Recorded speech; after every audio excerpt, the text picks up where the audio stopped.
शक्ति का इस्तेमाल किसी भी भौतिक चीज को पाने के लिए नहीं करते। आज हम आपको बताने जा रहे हैं कि कैसे ये ब्रह्मांड काम करता है, कैसे डिवाइन शक्ति काम करती है, कैसे यूनिवर्स की एनर्जी काम करती है, जिससे बहुत से लोग अनजान हैं। लॉ ऑफ अट्रैक्शन कैसे इन सब से जुड़कर काम करता है, ये आज हम गहराई से जानेंगे। लॉ ऑफ अट्रैक्शन या आकर्षण के नियम को लोग जैसा समझते हैं, जैसा मानते हैं, ये उससे भी बहुत आगे है। इसे आसानी से समझाने के लिए इस दुनिया में बहुत सारे तरीके समझाए गए हैं, क्योंकि जब कोई शक्ति बहुत रहस्यमयी होती है, बहुत जादुई सी लगती है, तो लोगों को उस पर विश्वास करना मुश्किल लगता है। लॉ ऑफ अट्रैक्शन के रहस्य में जब धर्म की बात आती है, जब ईश्वर की बात आती है, तो लोग इस पर संदेह करते हैं। ये रहस्य खुद को एक बहुत ही वैज्ञानिक तरीके से व्यक्त करता है। आज हम आपको इसी रहस्य के वो राज बताने जा रहे हैं, जिनसे हिमालय में रहने वाले योगी अपनी जिंदगी को ब्रह्मांड से जोड़ते हैं। वो उस दिव्य शक्ति से जुड़ते हैं जहाँ तक कि हम कल्पना भी नहीं कर सकते। पर ऐसा नहीं है कि आप उस शक्ति से तभी जुड़ पाएंगे जब आप हिमालय की ऊंची पहाड़ियों में रहेंगे। ये रहस्य जानकर आप में से बहुत से लोग आश्चर्यचकित भी हो सकते हैं और कुछ सचमुच इस पर विश्वास कर अपनी जिंदगी में अपनी मनचाही चीज को आकर्षित कर सकते हैं। इस बारे में बहुत से लोगों का ये सवाल होता है कि हम उस डिवाइन पावर से, उस दिव्य शक्ति से कैसे कनेक्ट कर सकते हैं, ब्रह्मांड से कैसे बात कर सकते हैं, या भगवान से कैसे बात कर सकते हैं। मैं जो चाहता हूँ उसे मैं कैसे हासिल कर सकता हूँ। लेकिन जब आप इन सब के बीच एक संबंध ढूंढते हैं, एक रिलेशन ढूंढते हैं, तो आप पाते हैं कि आपके और ब्रह्मांड के बीच, या आपके और ईश्वर के बीच, या उस शक्ति के बीच जिसने इस पूरी दुनिया को बनाया है, आप इस शक्ति को जो कहना चाहें, इस सृष्टि को बनाने वाले निर्माता के बीच, बेशक आप लॉजिकल या नॉन लॉजिकल किसी भी बैकग्राउंड से आते हैं, या आप आस्तिक हों या नास्तिक हों, आप इस बात से इनकार नहीं कर सकते कि हम सबको एक शक्ति ने बनाया है। कोई तो है जो हम सबका क्रिएटर है। इसी शक्ति ने सब कुछ बनाया है। आपको, हमें, हम सबको, हमारे आसपास की हर चीज को बनाया है। और अगर वो चीज मौजूद है जिसे हम चाहे अपना परमपिता परमेश्वर कहें, ईश्वर कहें, माँ कहें, आप इस शक्ति को जो चाहे पुकारें, लेकिन ये शक्ति इतनी शक्तिशाली है, इतनी पावरफुल है कि ये हमेशा हमारे आसपास मौजूद है। ये हमारे हर काम, हर मूवमेंट को मॉनिटर कर रही है। ये हमेशा हमें देख रही है।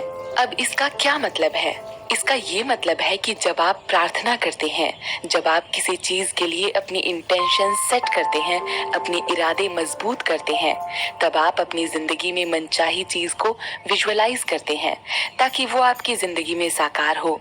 फिर चाहे वो विजुअलाइजेशन आकर्षण के नियम का इस्तेमाल करके पैसों को मैनिफेस्ट करना हो, प्यार को मैनिफेस्ट करना हो, जो भी आप अपनी लाइफ में चाहते हैं, आप उसे विजुअलाइज करते हैं।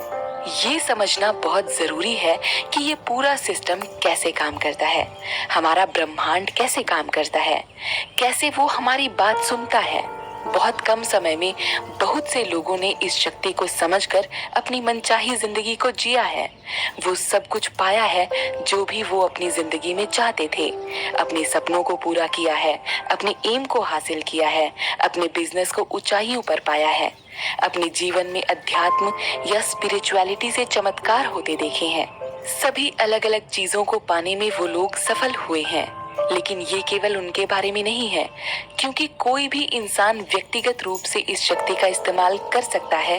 लेकिन जब ये व्यक्तिगत शक्ति एक सामूहिक कोशिश में बदलती है, यानी जब एक इंसान से शुरू हुई इस शक्ति का इस्तेमाल एक धरातल पर अलग अलग लोगों द्वारा किए गए प्रयासों से जुड़ता है, तो आप समझ जाते हैं कि आखिर ये शक्ति उस परम पिता परमेश्वर की शक्ति से कैसे जुड़कर काम करती है। यहीं से हमारा कॉन्सेप्ट शुरू होता है। जानती हूँ बिना एग्जाम्पल के इसे समझना मुश्किल है, इसीलिए चलिए एक एग्जाम्पल से इस पूरे कॉन्सेप्ट को समझते हैं। देखिए, सिंगर बनने का सपना देखने वाला हर गायक गाना गाने जाता है, लेकिन ये बात आप भी अच्छी तरह जानते हैं कि उनमें से विनर बस एक ही होता है। तो जो विनर यानी विजेता होता है, क्या बस उसी की आवाज सबसे अच्छी होती है? क्या बस उसी की कोशिश सबसे अच्छी होती है? क्या YouTube पर दिखाए जाने वाले लोग जो फेमस हैं, जिन्हें करोड़ों लोग फॉलो करते हैं, क्या वो सबसे बेस्ट हैं? क्या वो दुनिया के बेस्ट डांसर्स हैं? या क्या वो दुनिया के बेस्ट सिंगर्स हैं? वहाँ जो योगा ट्रेनर आपको दिखाया जा रहा है, क्या वही दुनिया के सबसे ज्यादा आसनों को जानने वाला योगा ट्रेनर है? क्या एक वही है जिसे योगा की सभी चीजों की नॉलेज है? और कई बार इन सवालों का जवाब होता है नहीं। ऐसे कई अनगिनत लोग हैं जिनके पास उनसे ज्यादा, उनसे अच्छी नॉलेज है, पावर है, टैलेंट है, लेकिन वो हिडन है, छुपा हुआ है। तो आखिर ऐसा क्यों है कि जो उनसे भी कामयाब हैं, वो उनसे पीछे हैं? ईश्वर ने उन्हें क्यों नहीं चुना करोड़ों लोगों का प्यार पाने के लिए, बहुत फेमस होने के लिए? They are not the chosen one. Y?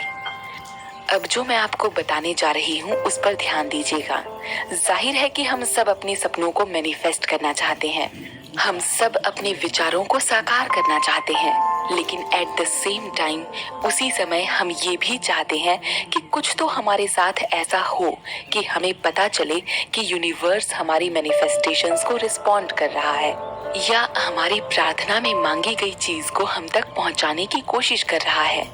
तो हाँ, हमारी मैनिफेस्टेशंस में हम एक शक्ति से ही अपनी चीज मांगते हैं, जिससे हम ये आशा करते हैं कि वो हमारी मैनिफेस्टेशंस को एक्सेप्ट करे, स्वीकार करे, अलाउ